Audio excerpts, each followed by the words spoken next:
दैदेननायाव आरो सेन्ट्रेल कमिटिनि बिथोन बादियै बुथ मेला 91टा बुथ दङ जोंनि गरेस्वर समष्टियाव।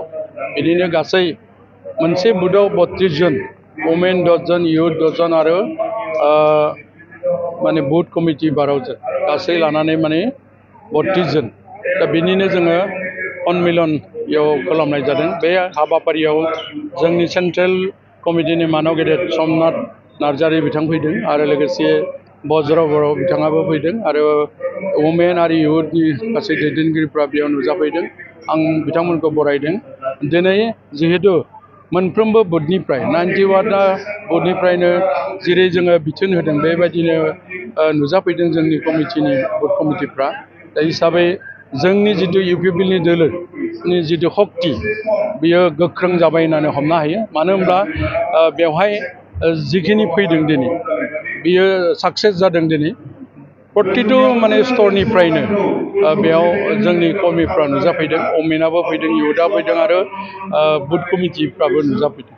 दा बेवहाय बुथ मोनफ्रोमबो जुदि जोंनि शक्तिया जुदि थायोब्ला दा हिसाबै जोङो देरहानो हायो आरो बेनो खातां जाबाय। दिनै जोङो माने गरेस्वराव जोंनि स्थितिया गोख्रों जानानै दङ आरो फैबाय थानाय समाव जिखिनि स्ट्रेटेजिनि गेजेरजों जोङो आवगायनांगौ बेखौ जोङो स्ट्रेटेजिनि गेजेरजों आवगायलांगोन।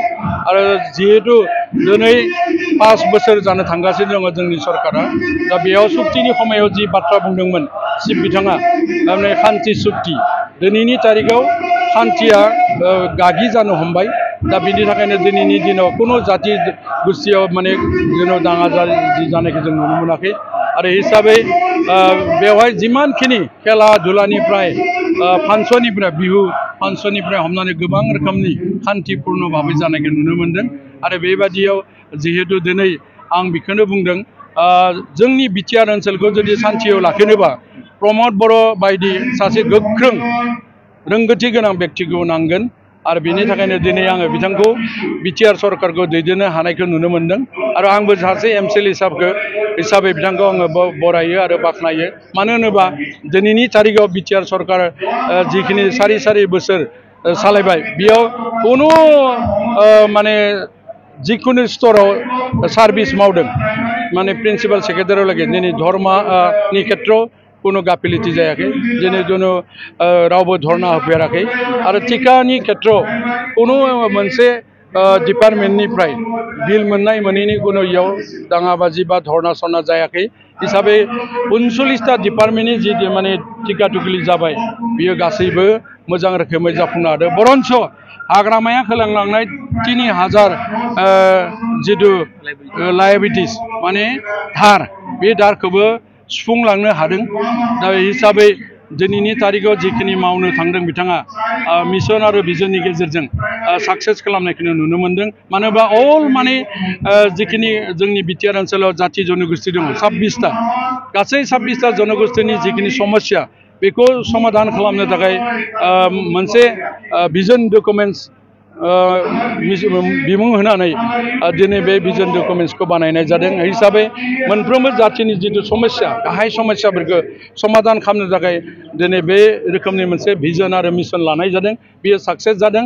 आरो लोगोसेयै जिखिनि दिनैनि तारिखाव माने बैसोमुथि आसनिनि दारै हानि समस्या दंमोन, बैसोमुथि आसनिजों हानि समस्याफोरखौ दिनै समाधान खालामनो हादों। आरो बेयाव 1,60,000निबो बांसिन मानसिफ्रा पट्टा आरो हानि समस्याखौ समाधान मोननो हादों।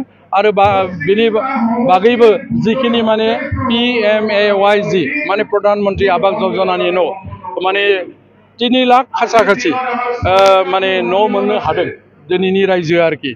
तृणमूल पर्यायनि जिखिनि रायजो राजा न' मोननो गोनां बिथांमोना गोदोनि सरकाराव 17 बोसोराव जेरैबायदि खम संख्यक मोन्दोंमोन दिनै 3 लाखनिबो बाराखौनो जानो थांबाय थादों आरोखि।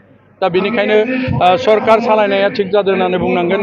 दिनै जेरैबायदि माइनाव सोरां बिथांखि, गियान सोरां बिथांखि, अनसाय बिथांखि, आलारि सोरां बिथांखि, आइ अनसाय बिथांखि, फिन रोदोमखां, माने गड मिशन, पिग मिशन, जेनेका हेन्डलुम मिशन, प्राय भाग मिशननि दारै माने खामानि मावनानै दिनै साक्सेस जानायखौ जों नुनो मोन्दों जेरैबायदि आंनि समस्तियाव गुडविल मिसननि दारै आरो एसअपिडिनि दारै लामाया 40टा जाबाय आरो बेनि बागैबो जेरैबायदि बिएलटिनि मोनसे समनि फाउन्डार प्रेसिडेन्ट सिलागां बसुमतारी बिथांनि मुङाव बिमुंनि मुङाव माने स्टेडियामनि मुङाव 5 कोटि होनानै जोंनि बरगुलि बिसिडिसिआव लुगासिनो दङ आरो सुजित नार्जारी जोंनि गिबि मुंख्लं आबसुनि समनि सुजित नार्जारीया दिनैनि तारिखआव थैदोंमोन दा हिसाबै बिथांनि बिमुंखौ गोजोरै लाखिनो थाखायबो जोंनि गरेस्वर कलेजनि लांगोनायाव सुजित नार्जारी अडिटोरियाम हलखौ लुफुंनानै दाखालि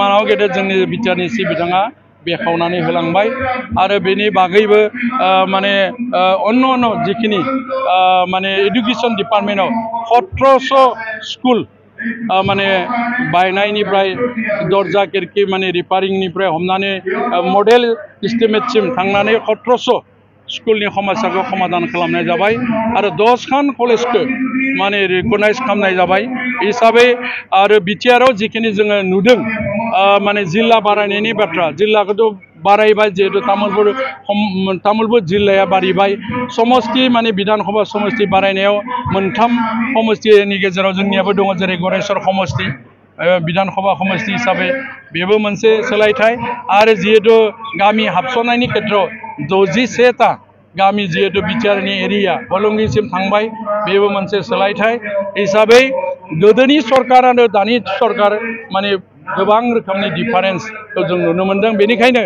मानाव गेदेर प्रमद बर' सारनि दैदेननाय जिथु जोंनि दोलो इउपिपिएल दोलोनि फारसे माने बिपिएफ दोलोनिफ्राय गोबां नेताफोरा जोंनि दोलोआव हाबफैनायखौ नोंथांमोना नुनो मोन्दों आरो अन्य दोलोनिफ्रायबो बेबायदिनो